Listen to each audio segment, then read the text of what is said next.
Thank you. I've seen your Perusu చాలా బాగుంది. And Thank you, when Andy. Compare to Perusu ఈ సినిమా ఎలా ఉండబోతుంది? అండ్ మీ కెరీర్ చాలా యూనిక్ వేలో వెళ్తుంది. మొన్న చూస్తే టామ్ క్రూయిస్ గారు ఫిలిం నేను మీ రీల్లే ఎక్కువసార్లు చూసాను ఆయన ఫిలిం కంటే.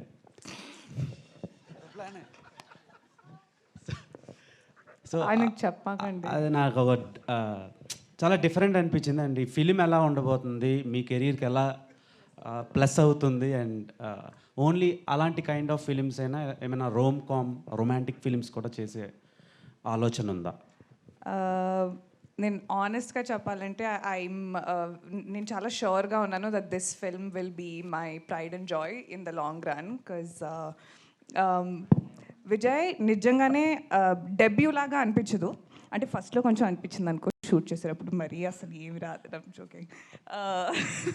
బట్ నాకు ఏం రాదు కదా మా అమ్మ. So same you know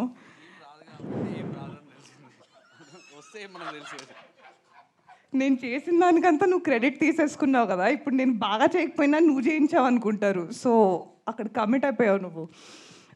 I just felt like the story fit in with నా సెన్స్ ఆఫ్ హ్యూమర్ అండి.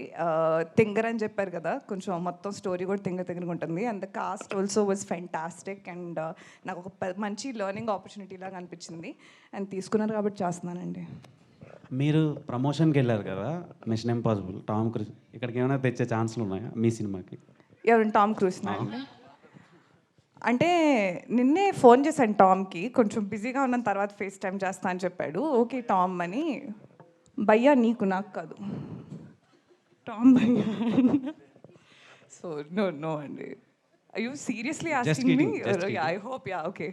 ఓకే. అండ్ ప్రియదర్శి గారితో, రాగ్ మయూర్ గారితో అండ్ ప్రసాద్ బెహారా గారితో వర్కింగ్ ఎక్స్పీరియన్స్ ఎలా ఉంది? వాళ్ళు స్టార్స్ ఇక్కడ.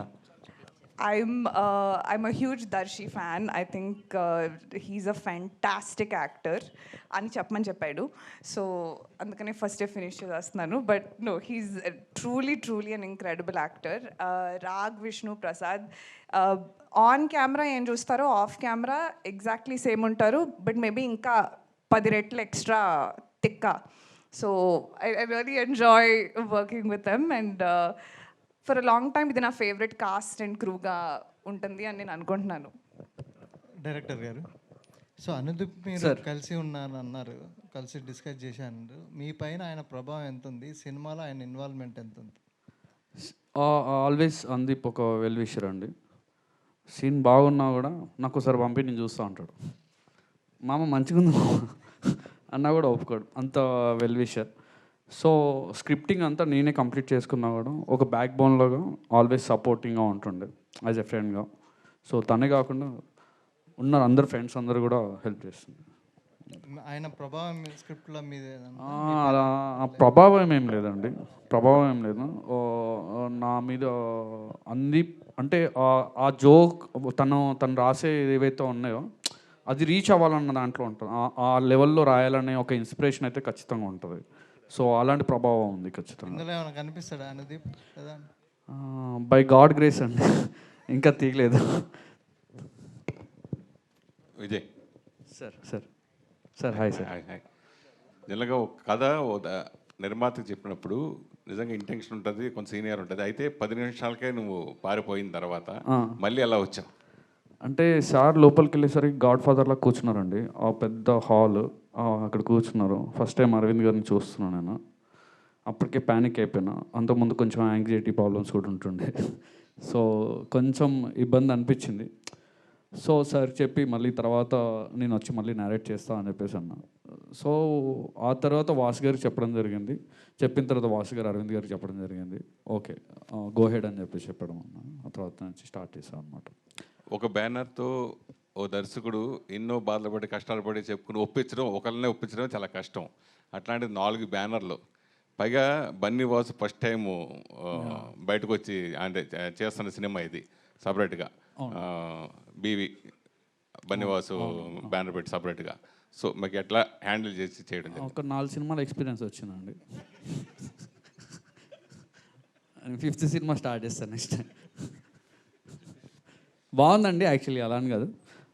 ఎప్పుడు నరేషన్ అడగడం అనేది కూడా చాలా తక్కువ బేసిక్గా. ఎందుకంటే వాసు గారు విన్న తర్వాత అక్కడి నుంచే మోస్ట్లీ కాల్స్ వెళ్తూ ఉంటాయి అనమాట. సో వాసు గారి ఫ్రెండ్స్ కాబట్టి ఖచ్చితంగా నమ్మాల్సిన పరిస్థితి ఉండే, నమ్మారు, చేశారు అంతే. నిహారిక, మిమ్మల్ని అరవింద్ గారు అంత ఇష్టపడడం పట్ల మీ ఫీలింగ్స్ ఏంటి? నా ఫీలింగ్స్ అండి, పెంట్ హౌస్ చెప్పాను కదండి, వీళ్ళందరికీ పెంట్ హౌస్ కావాలి, నేను ఇస్తున్నాను ఆయనకి పెంట్ హౌస్ నా మనసులో. ఓకే, ఇప్పుడు వెరీ ఫ్లాటర్డ్ అండి, వెరీ ఫ్లాటర్డ్. ఇప్పుడు సోషల్ మీడియా బాగా విపరీతంగా ఇదైంది, ప్లస్ దాంట్లో ఇప్పుడు మీరు టాపర్గా కూడా ఉన్నారు కాబట్టి ఇప్పుడు వచ్చే సోషల్ మీడియా న్యూస్ల గురించి మీరు ఏం చెప్తారు? దేని గురించి? సోషల్ మీడియాలో వచ్చేదాన్ని మీరు మామూలుగా ఇన్స్టాలో బాగా ఫేమస్ కదా, సోషల్ మీడియాలో వచ్చే న్యూస్ల గురించి మీరు ఏం చెప్తారు అన్న? న్యూస్ ఓ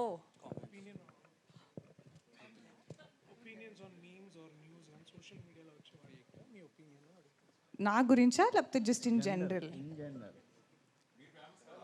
ఏం ఒపీనియన్స్ ఉంటాయండి, ఇష్టం వచ్చింది రాసుకుంటారు, చేసుకుంటారు, తప్పదు, it's part of the job. So అంతేమి ఒపీనియన్స్ లేవు నాకు, అసలు ఆలోచించను. నా గురించి ఏమైనా అంటే అప్పుడు కొంచెం ఫీల్ అయ్యి కొంచెం అలాంటివి జరుగుతాయి, కానీ మీరు దేని గురించి స్పెసిఫిక్గా అడుగుతున్నారో నాకు తెలియట్లేదు. సో నేను కూడా రౌండ్ తిరిగి ఆన్సర్ ఇస్తున్నాను. సో నిహారిక, లైక్ అంటే మీరు నిహారిక, మీరు ఇన్స్టాగ్రామ్ ఇన్ఫ్లుయెన్సర్గా ఉన్నప్పుడు like you were a part of many Telugu movie promotions. So ఇప్పుడు మీరు you're promoting your own film. So how is that phase, like how are you processing that?